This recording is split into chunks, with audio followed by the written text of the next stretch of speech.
High friends, இப்போ பார்த்தீங்கன்னா IPL match number 7 Sunrisers ஹைதராபாத்துக்கும் லக்னோ சூப்பர் ஜெயின்ஸ்க்குமான மேட்ச். இந்த மேட்சோடைய ஃபுல் அனாலிசிஸ், ட்ரீம் டீமுக்கு எந்தெந்த பிளேயர் வருவாங்க, கிராண்ட் லீக்கு எந்தெந்த பிளேயரை ரிஸ்க்காக ட்ரை பண்ணலாம், எந்தெந்த பிளேயருக்கு சிவிசி ஆப்ஷன் ட்ரை பண்ணலாம், எந்த பிளேயரை ரொட்டேஷன் பேஸில் ட்ரை பண்ணலாம், எந்த பிளேயரை லோ கேட்டகரியில் இருந்து வரதுக்கான வாய்ப்பு இருக்கும் அப்படிங்கிறத இந்த வீடியோவில் ஃபுல்லாக சொல்லியிருக்கிறோம்.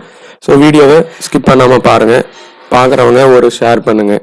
இந்த வென்யூட பிச் ரிப்போர்ட், மேட்ச் எப்படி ப்ராக்ரஸ் ஆகும் அப்படிங்கிறது இதே வீடியோவில் சொல்லியிருக்கிறோம். இந்த கிரவுண்டில் பார்த்தீங்கன்னா 79 மேட்சஸ் ப்ளே பண்ணதில் 37 ஃபர்ஸ்ட் வின் பண்ணியிருக்காங்க, செகண்ட் 42 பண்ணியிருக்காங்க. இதில் வந்து பார்த்தீங்கன்னா பிலோ ஸ்கோர் 150யும் 35 டைம்ஸ் பண்ணியிருக்கிறாங்க.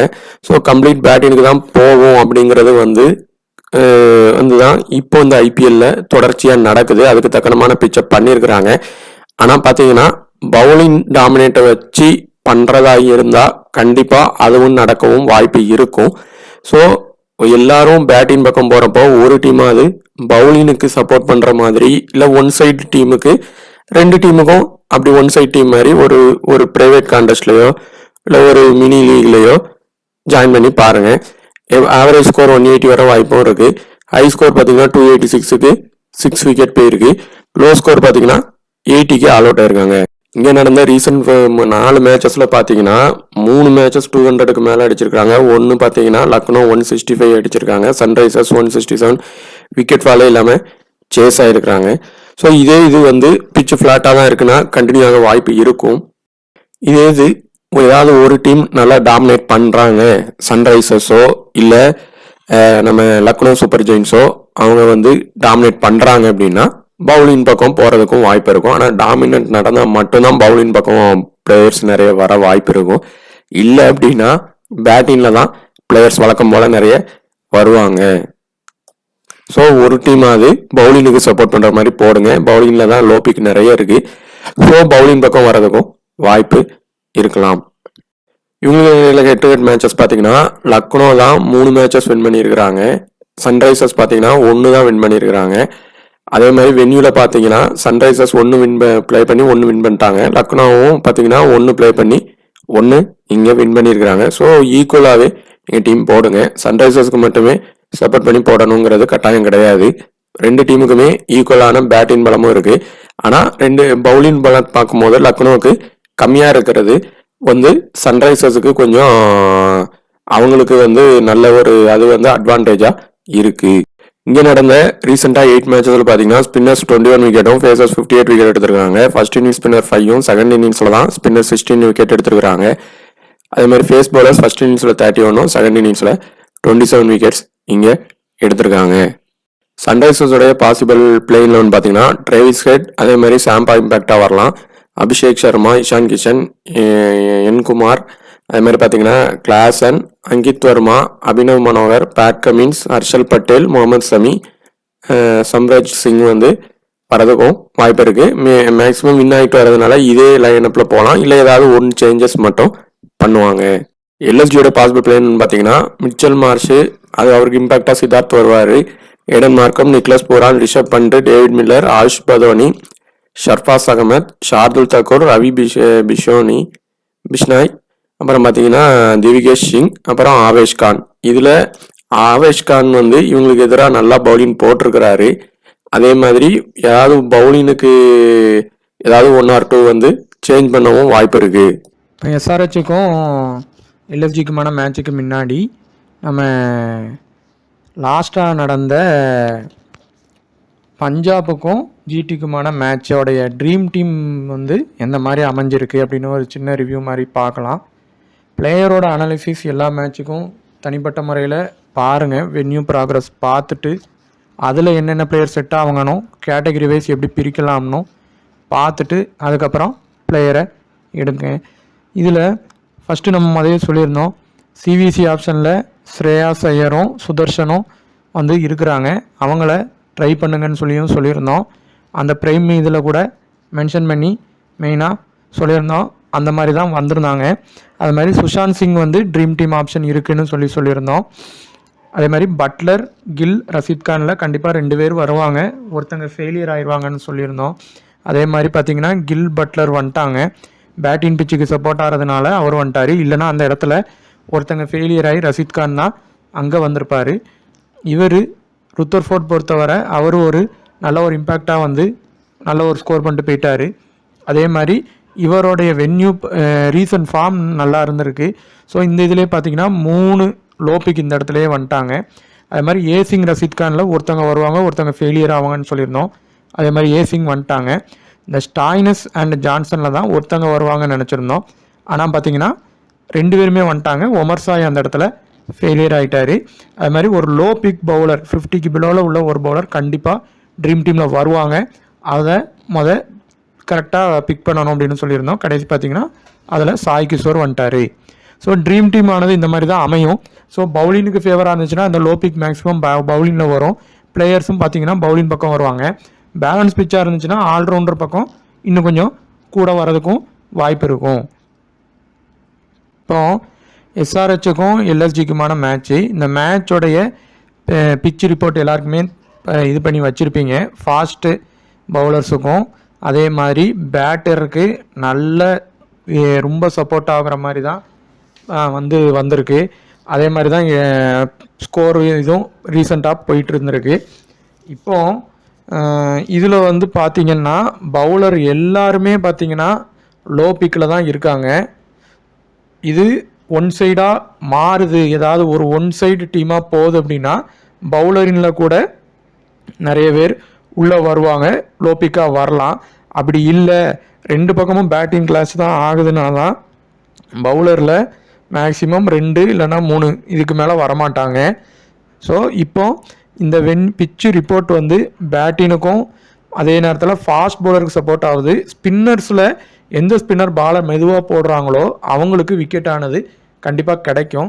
பவர் பிளே ப்ராக்ரஸில் ஃபஸ்ட்டாக பிடிக்கிற இன்னிங்ஸு டீம் வந்து கண்டிப்பாக 1 விக்கெட் வரைக்கும் இழக்க வாய்ப்பு இருக்குது. செகண்ட் இன்னிங்ஸ் பிடிக்கிற டீம் 2 விக்கெட் வரைக்கும் இழக்க அந்த இடத்துல வாய்ப்பாக இருக்கும். இப்போ லாஸ்ட்டாக நடந்ததில் பார்த்தீங்கன்னா எல்எஸ்ஜி விக்கெட்டே இழக்காமல் இவங்க கூட ஜெயிச்சிருப்பாங்க. ஆனால் இந்த மேட்ச் வந்து பார்த்திங்கன்னா அப்படி இருக்கிறதுக்கான வாய்ப்பு கொஞ்சம் தான் இருக்கும். ஸோ பவர் பிளே ப்ராக்ரஸ் பொறுத்தவரை இந்த மாதிரி தான் இருக்குது. ஸோ டாப் ஆர்டரில் வர பேட்ஸ்மேனை லீவ் பண்ணி போனோம்.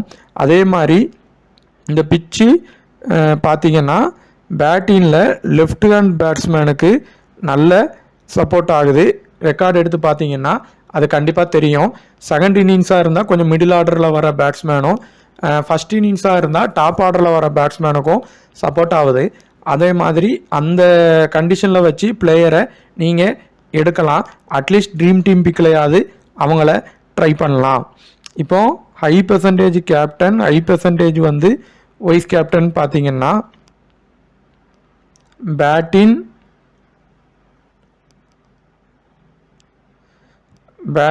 ப்ளஸ் விக்கெட் கீப்பரில் தான் இருக்காங்க. ட்ரேவிஸ் ஹெட்டு, அதே மாதிரி நிக்லஸ் பூரான், இந்த மாதிரி தான் இருக்கிறாங்க. ஸோ கண்டிப்பாக 75% எபோவில் இருந்து கண்டிப்பாக ஒரு சி இல்லைன்னா விசி வரும். அது யாருக்கான வாய்ப்பு இருக்குன்னு பார்க்கலாம். லோ பெர்சன்டேஜில் வருமானா இந்த மேட்ச் வந்து பவுலிங் பக்கம் ஒன் சைட் டீமாக போனால் மட்டும்தான் வரும். இல்லைன்னா அது வர்றது ரொம்ப டவுட்டு தான். இப்போ இந்த கேட்டகரியில் 3 பேர் இருக்கிறாங்க. இந்த 3 பேருமே ட்ரீம் டீம் வர்றதுக்கான வாய்ப்பு தான் இந்த மேட்ச்சில் அதிகமாக 90% இருக்குது.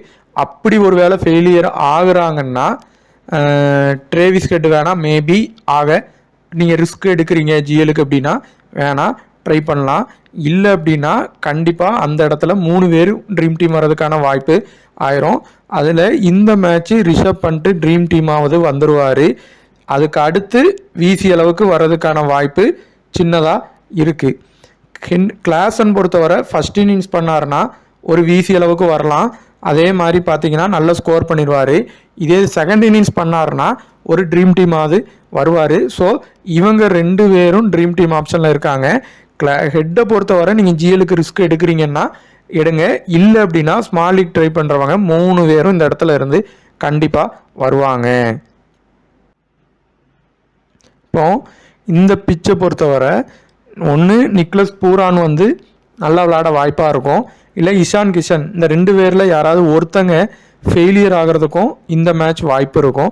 ஸோ நிக்லஸ் பூரானா இஷான் கிஷனா ஒருத்தங்களை ரொட்டேஷன் பண்ணி ட்ரை பண்ணுங்கள். மேக்ஸிமம் பார்த்தீங்கன்னா இஷான் கிஷனுக்கு இந்த மேட்சை பொறுத்தவரை சின்ன சின்ன த்ரெட்டு இருக்குது. நிக்லஸ் பூரானுக்கும் இருக்குது. ஸோ அந்த த்ரெட் ஒர்க் ஆகும்போது அந்த பிளேயரானவங்க அவுட் ஆகிறதுக்கும் வாய்ப்பாயிரும்.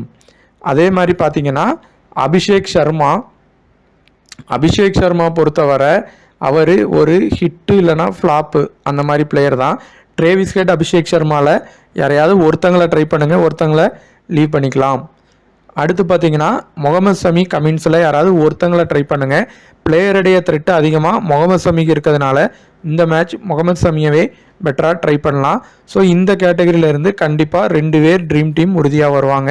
ரொட்டேஷன் பிக்கா நிக்லஸ் பூரான் இல்லைனா இஷான் கிஷனில் ஒருத்தங்களை ட்ரை பண்ணிக்கிங்க. இது சொன்ன மாதிரி தான் இஷான் கிஷான் வந்து ஒரு ரொட்டேஷன் பிக்கில் நீங்கள் ட்ரை பண்ணிக்கலாம். எப்போல்லாம் விக்கெட் கீப்பரில் 4 பேர் வராங்களோ இல்லை 3 பேர் வராங்களோ அந்த ப்ரிடிக்ஷன் பார்த்தீங்கன்னா நிறைய விஷயங்கள் மாறும். மேட்ச்சில் நடக்கிற சில விஷயங்கள் ப்ரிடிக்ஷன் நம்ம சொல்கிறது படியோ இல்லை நீங்கள் ப்ரிடிக்ட் பண்ண இது படியோ வராது. அதுக்கு ஆப்போசிட்டாக சில விஷயங்கள் நடக்கும். ஸோ 4 விக்கெட் கீப்பர் இருந்தாங்கன்னா இன்வெஸ்ட் பண்ணுறது அந்த இடத்துலையே குறைச்சிக்கிங்க. ஸோ மேக்ஸிமம் மேட்ச் வேறு மாதிரியான ப்ரிடிக்ஷனில் தான் அது போகும். இப்போ அடுத்து பார்த்தீங்கன்னா மார்ஷா மில்லரா அப்படின்னு பார்க்கும்போது ஃபஸ்ட் இன்னிங்ஸ் பண்ணாங்கன்னா நீங்கள் மார்ஷை எடுக்கலாம். அதே இது மார்ச் செகண்ட் இன்னிங்ஸ் பண்ணால் மார்ஷை விட்டுட்டு நீங்கள் மில்லரை ட்ரை பண்ணுங்கள்.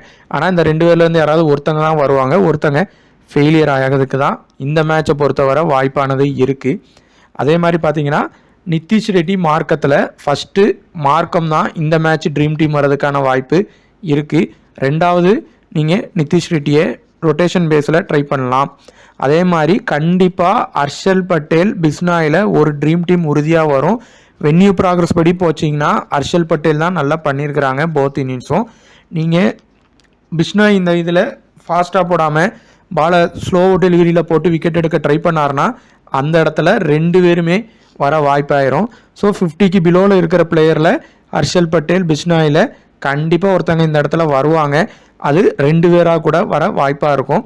சேஃப் பிக்காக மார்க்கத்தை ட்ரை பண்ணலாம். அப்படி மார்க்கத்தை நீங்கள் லீவ் பண்ணுறீங்கன்னா நிதிஷ் ரெட்டியை எடுக்கிற மாதிரி கட்டாயம் இந்த இடத்துல வரும்.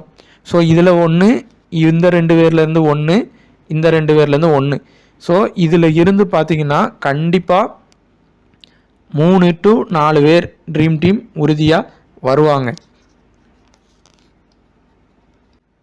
இப்போ இது எல்லாருமே பார்த்தீங்கன்னா லோ பெர்சன்டேஜில் உள்ள லோ கேட்டகரி பிளேயர். இதில் யாருக்கு இந்த வென்யூ பெர்ஃபெக்டாக ஃபஸ்ட்டு செட் ஆகும் அப்படின்னு பார்த்தீங்கன்னா இந்த பதோனி. அவர் இந்த வென்யூவில் நல்லா பண்ணியிருக்காரு. நல்ல நீங்கள் ஸ்மால் லீக் ரிஸ்க்காக ட்ரை பண்ணுறதா இருந்தால் இந்த பதோனியை ட்ரை பண்ணலாம். சன்ரைசர்ஸாக வின் ஆகும்னு நினச்சிங்கன்னா இந்த பதோனியை கண்டிப்பாக நீங்கள் ஜிஎலுக்கு ட்ரை பண்ணுங்கள், கண்டிப்பாக ஸ்கோர் பண்ணுவாங்க. அதே மாதிரி பார்த்தீங்கன்னா இந்த எஸ் அகமதும் இவங்க டீமில் விளையாடுறப்போ கொஞ்சம் நல்லா பண்ணியிருந்தாங்க. ஸோ அவங்க பவுலிங் போட்டு கான்ட்ரிபியூட் பண்ண நல்ல வாய்ப்பு இருக்குது. பதோனி, எஸ் அகமதில் ஒருத்தங்களை ட்ரை பண்ணலாம். அதே மாதிரி இந்த தாக்கூர் சித்தார்த்தில் யாராவது ஒருத்தங்களை மட்டும் ட்ரை பண்ணி பாருங்கள். அதே மாதிரி சாம்பா செகண்ட் இன்னிங்ஸ் பண்ணால் மட்டும் ட்ரை பண்ணுங்கள், ஃபஸ்ட் இன்னிங்ஸ் பண்ணால் லீவ் பண்ணிடுங்க. இந்த சிங்கு வந்து பொறுத்தவரை நீங்கள் அவர்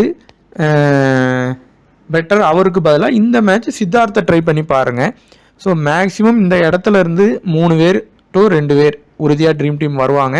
அதில் பதோனி, எஸ் அகமதில் ஒருத்தரை வந்து ட்ரை பண்ண சொல்லியிருந்தோம். அதே மாதிரி சாம்பா செகண்ட் இன்னிங்ஸ் பண்ணால் மட்டும் ட்ரை பண்ண சொல்லியிருந்தோம். தாக்கூர் சித்தார்த்திலேருந்து ஒருத்தங்களை ட்ரை பண்ணலாம். ஸோ மொத்தமாக இந்த இடத்துல இருந்து 3 to 2 பேர் ட்ரீம் டீம் இந்த இடத்துல இருந்து வர வாய்ப்பு இருக்கும். ஸோ அதை கேட்டகரி வைஸ் நீங்கள் ட்ரை பண்ணி பாருங்கள். ஜிஎலுக்கு விளையாடுறீங்கன்னா கண்டிப்பாக 50%க்கு பிலோ 4 to 5 பேர் டீமில் இருக்கிற மாதிரி பார்த்துக்குங்க. அதில் பேட்டரில் 2 லோ பிக்கு, பவுலரில் இந்த மேட்ச் பொறுத்தவரை பவுலிங்கு தான், பேட்டிங்கு தான் போச்சுன்னா பவுலரில் ஒரு லோ பிக்கு வரதுக்கும் வாய்ப்பாயிரும். மீதி உள்ள லோ பிக்கு பவுலர்லேயும் வரலாம், இல்லை ஆல்ரவுண்டர் கேட்டகிரிலையும் வரலாம். அது போக ஸ்மால் லீக் தான் ப்ளே பண்ணுறீங்கன்னா 9 பிளேயர் 50% எபோவ் எடுத்துக்குங்க. 2 பிளேயர் பேட்டிங்கில் ஒரு பிளேயரும் பவுலரில் ஒரு பிளேயரும் நம்ம கேட்டகரி வைஸ் சொன்ன பிளேயரை ட்ரை பண்ணி பாருங்கள். Shardul Thakur second innings bowling போட்டால் மட்டும் ட்ரை பண்ணுங்கள், இல்லைனா இந்த சித்தார்த்தையே ட்ரை பண்ணலாம். ஸோ இன்னிங்ஸ் வைஸ் அந்த பிளேயரை நீங்கள் ட்ரை பண்ணி பாருங்கள். இந்த வீடியோவில் சில விஷயங்கள் ரொட்டேஷன் பேஸில் பிளேயரை ட்ரை பண்ண சொல்லியிருப்போம். வின்னின் அண்ட் லாஸின் வச்சு தான் அந்த பிளேயரானவங்க வருவாங்க T20 இதில். ஸோ அந்த மாதிரி நீங்கள் ட்ரை பண்ணி பார்த்தீங்கன்னா கண்டிப்பாக அந்த பிளேயர் வந்து இவங்களுக்கு பதிலாக அந்த பிளேயர் ரொட்டேஷனில் வருவாங்க. அது போக நீங்கள் இன்னும் ரிஸ்க்காக எடுக்கிறீங்கன்னா ஃபுல்லாக பேட்டினுக்கு மட்டும்தான் போயிட்டே இருக்கு. ஒரு வேளை பவுலினுக்கு மாறுது அப்படின்னா ஒன் சைட் டீமாக ட்ரை பண்ணி பாருங்கள். அப்படி மாறினாலும் மாறலாம். ஸோ ஒன் சைடாக ரெண்டு பக்கமும் சப்போர்ட் பண்ணி டீம் போட்டு பாருங்கள். அப்போ பவுலிங்கில் ஒரு நல்ல பாயிண்ட் எடுக்கிறதுக்கான பிளேயர்ஸ்க்கு வாய்ப்பு இருக்குது. ஸோ ட்ரேவிஸ் ஹெட்டை பொறுத்தவரை அவர் ஃபஸ்ட் இன்னிங்ஸ் விட செகண்ட் இன்னிங்ஸ் பண்ணுறாரு அப்படின்னா ஒரு வீசி அளவுக்கு ட்ரை பண்ணி பார்க்கலாம். ஃபஸ்ட் இன்னிங்ஸ் பண்ணால் கூட அவரை அந்த இடத்துல லீவ் பண்ணலாம். ரிஷப் பண்ணிட்ட பொறுத்தவரை போத் இன்னிங்ஸும் நீங்கள் வீசி அளவுக்கு இந்த மேட்சை பொறுத்தவரை ட்ரை பண்ணலாம். ஆனால் இஷான் கிஷனா ரிஷப் பண்ணிட்டான்னு இஷான் கிஷனா இல்லை நிக்லஸ் பூரானான்னு ஒருத்தங்களை டீமில் எடுத்தால் போதும். கிளாசன் ஃபஸ்ட் இன்னிங்ஸ் பண்ணாருன்னா ஒரு கேப்டன் அளவுக்கு ட்ரை பண்ணுங்கள். இல்லைன்னா விசி அளவுக்கு ட்ரை பண்ணால் போதும். செகண்ட் இன்னிங்ஸ் கூட அவர் பிளேயராக நீங்கள் எடுத்தாலே போதும். ஸோ இப்போ நம்ம அந்த மேட்சப்ஸில் வர்றப்போ அந்த பிளேயரை ரொட்டேஷன் பண்ணியும் ட்ரை பண்ணி பாருங்கள். ஸோ அந்த கேட்டகரி வைஸ் பிளேயரை லீவ் பண்ணியும் பாருங்கள். அதே மாதிரி இம்பேக்ட் பிளேயரில் மேக்ஸிமம் ஒருத்தங்களை டீமில் எடுத்தாலே போதும். ரெண்டு பிளேயர் ரெண்டு டீமில் வர இம்பேக்டையும் நீங்கள் எடுக்கணும்னு அவசியம் இல்லை.